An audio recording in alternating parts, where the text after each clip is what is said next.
Welcome to Biostatistics.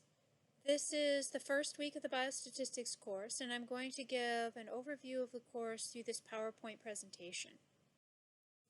So first, a little bit about me. If you go on the Blackboard page and you go under Instructor Profile, you'll find how to contact me, my work phone number, and where I'm located. So if you want an appointment with me, we can do that by phone. We can do that by WebEx video links. But also you can do that in person if you're in the Quad Cities area. My personal link is directly a link to my Google Calendar, so you can make appointments. You can see when I'm busy or not. And if you can't make one of the two tutorial sessions, question answer sessions that I will organize this term, you can always make an individual appointment with me that way. Just know that my background is in public health nutrition with a focus on nutritional epidemiology. Before coming back to the Quad Cities, I spent over 15 years at the VU University in Amsterdam teaching in nutritional epidemiology. And my focus there has always been on child undernutrition, mostly in low and middle income countries, and related to that, food insecurity and an emerging crisis of overweight, obesity, and chronic disease that all converge together with poverty. My focus has been on public health actions and how messages can impact the physical and social health of a community. So my future research in the Quad Cities will be focused on food insecurity, but also on the limitations of using BMI as a clinical measure. My PhD was in nutritional epidemiology from the University of North Carolina at Chapel Hill, and my background also comes from a focus in anthropology with my bachelor's and master's in anthropology from the University of Chicago. By the end of this course, my aim for you, which is also laid out in the syllabus, is that you can demonstrate the basic concepts of descriptive and inferential biostatistics, but also to be able to describe and select appropriate study designs to assess population health status and determinants of health and health system utilization. And towards that end, you'll be getting a new data set in Module 2 where you'll have variables that relate more to healthcare access and social determinants of health, as well as some clinical outcome measures. So in addition to those two, you'll be identifying the appropriate statistical tests. So previously, you'll know about odds ratios and risk ratios. We've talked about confounding. We're going to take it up another level, and you'll learn about testing for variables in a logistic regression, being able to control for multiple confounders, and also how to test for interaction terms. This is just a taste of additional variables and analysis that you'll be able to approach in this class. Finally, you're going to be going beyond just study design, and I'm going to have you fill in an institutional review board application for the ethical review of a quantitative scholarly research proposal that includes a research question that has a community-based focus, drawing on the relevant literature, creating a sample size calculation, designing which variables you'll collect, what measurements you'll take, and what type of data analysis you'll use. And you'll have the skills by the end of the course to put together this research proposal. More specifically, the way the course is divided, in epidemiology, we started with study design, ended up in data analysis. In this term, we're going to go from what you had learned in epidemiology, so that final assignment where you turned in an analysis and you had a crude risk ratio. We're going to take that data and use those numbers for you to create an odds ratio and calculate by hand the 95% confidence interval. And that's going to help you in understanding the logistic regression you're going to do in the rest of the course. Finally, we're going to return to that discussion of differential misclassification and take it a couple of steps further to really dig into how you can predict the direction of the effect the misclassification will have. In week 2, you're going to start taking the variables of a new data set that you haven't seen before, and you're going to do mean tests or t-tests and frequency comparisons or chi-square analysis to compare the variables. And you're going to use that analysis to create variable cutoffs in SPSS and to run cross tabulation, so your 2x2 tables, and a logistic regression. So that's going to happen in week 3. And then you're going to take that into a full logistic regression, testing the assumptions of the model and the logistic, what that means to do a logistic regression, which you haven't had before. And then we're going to talk about, for example, interaction terms, which is an advanced concept, which you've done previously using Rothman's approach, and we're going to use that in a logistic regression by adding interaction terms. We're also going to talk about mapping and Poisson regression. In the last 4 weeks of this course, you're going to be using an institutional review board, or IRB form, to create a study proposal. So you're going to complete an IRB form for a community-based research question, so it has to be a question coming from the community, and using a longitudinal study design. The assignment will focus on the topics from the book, and week by week that will be, for example, life tables versus survival analysis, and also having on the discussion forum an in-depth conversation about the concept of the hazard function, what that is. Power and sample size calculations, which you'll do in week 6. And then in depth looking at the concept of matching, which you discussed briefly in epidemiology, but talking more in depth about whether that's appropriate for your community-based research design, and whether mapping and analysis related to mapping would be appropriate for your community-based study. And finally, by week 8, you will have developed and submit an IRB research proposal that includes sound ethical arguments for your study question and study design choices.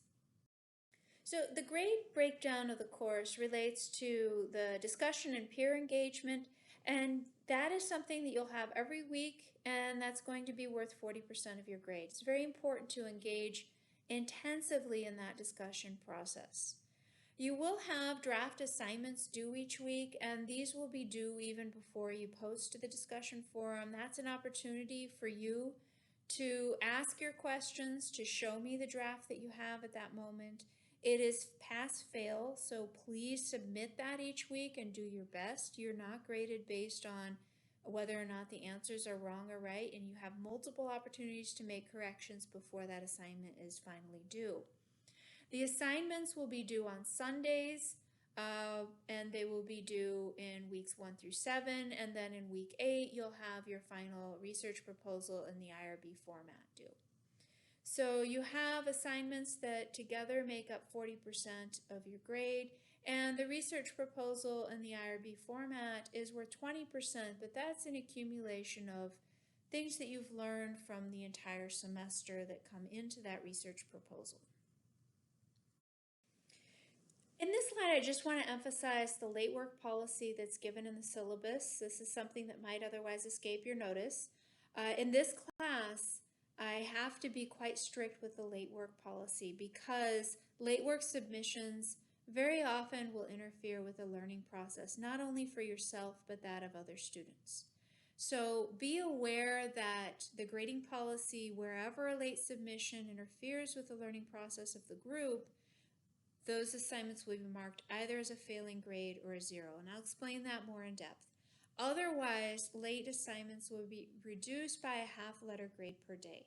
In reality, there's really no reason, if you keep on top of the schedule, to have a late assignment. Everything is designed that you give an assignment, you get feedback on it, you contribute to the discussion, you discuss it, all related to improving the assignment that is due then on Sunday. So a 0 will actually be given for any initial discussion posts that are submitted after the peer review due date. Now it makes a lot of sense because if you don't type your initial discussion post into the discussion forum and you don't post it there until after the whole discussion process is already finished, nobody benefits from that. You don't benefit, your peers don't learn from you.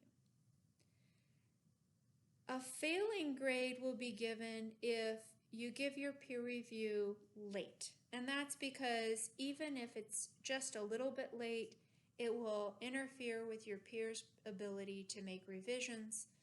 There's a very tight time frame between the peer review deadline and the final assignment deadline.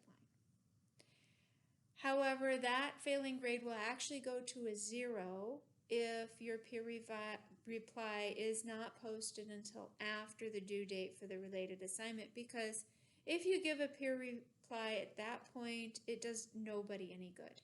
If they've already submitted the assignment because it's already due, anything that you are telling them about advice that you're given can't be integrated into that assignment that they've already submitted.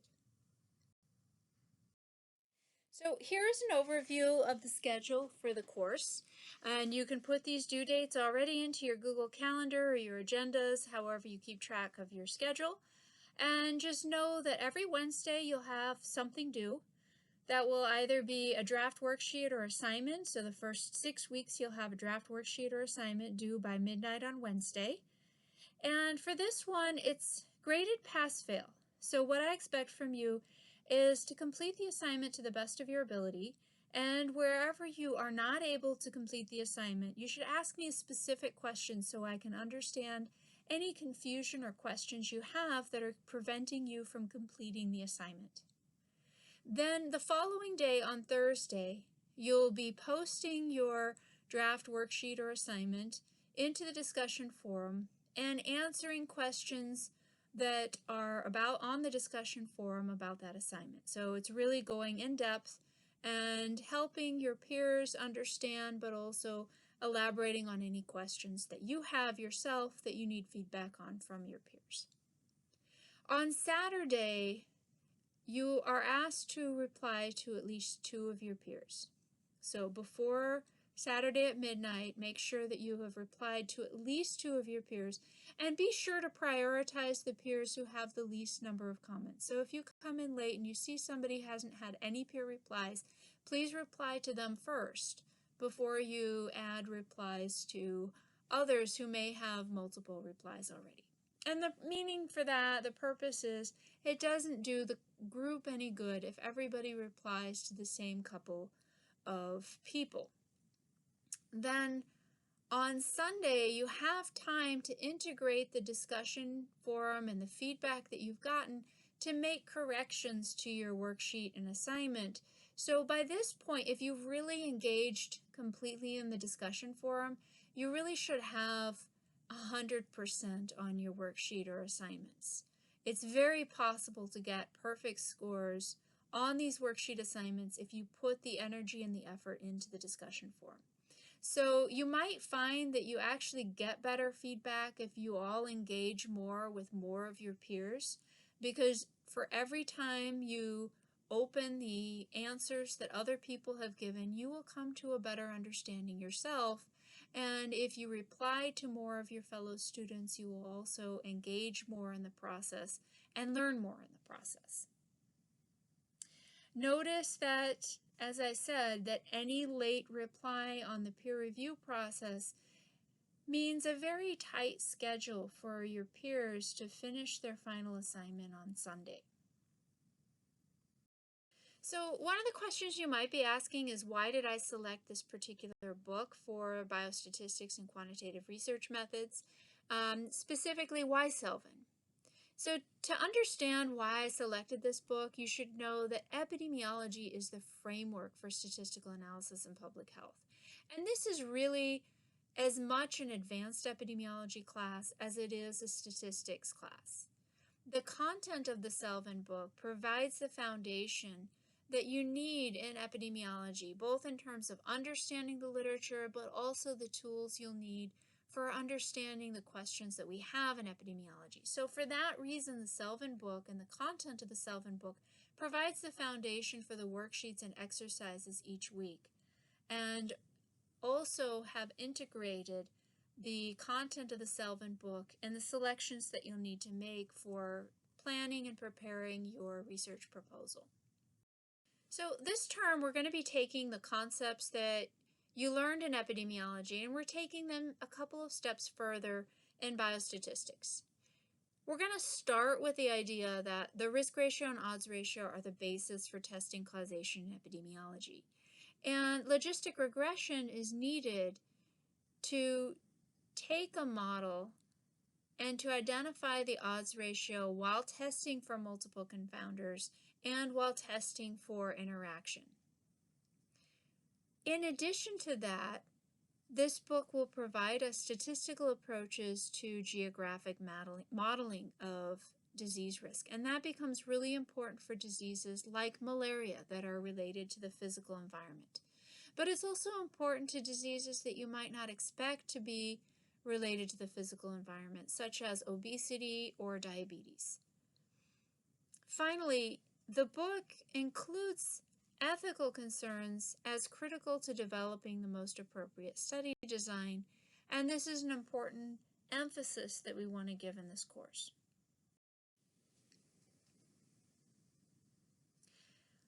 And I just want to end with the importance of understanding disease causation through epidemiology allows for us to identify possible solutions. So essentially, biostatistics is the toolkit that you have to solve public health problems. If a disease has a specific known biological cause, epidemiology is not needed. We don't need to understand disease causation that can already be identified in the lab.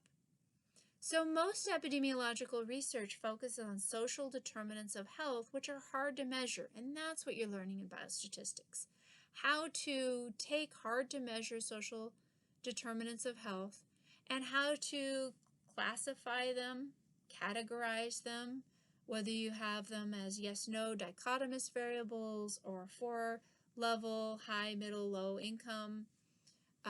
In public health, the focus is on the broader community and on the community environment, and that involves complex measures and complex analysis.